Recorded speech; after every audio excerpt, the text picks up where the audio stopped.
Visuals. Basically, tables present data in rows and columns for detailed viewing. So if you want to show the client data set in more detail, so in that scenario, table visual is the best option to make tables to represent your data set.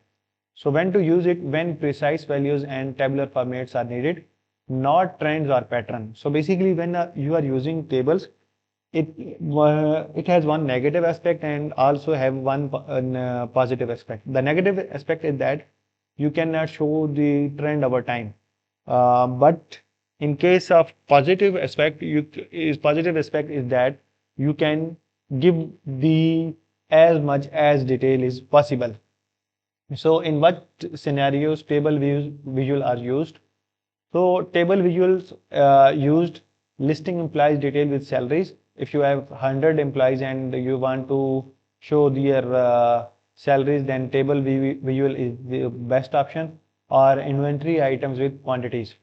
So labeling option for values, column for measures, row you can take the value of categories, and conditional formatting you can choose any color according to your own choice. And for total you can take either the sum of row or sum of column, and sorting can be done by columns.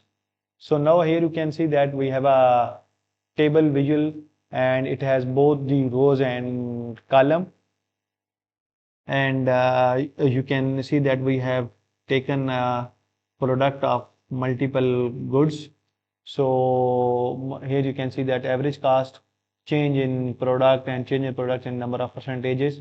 So we have shown as much as data that is possible to show with the help of table visuals.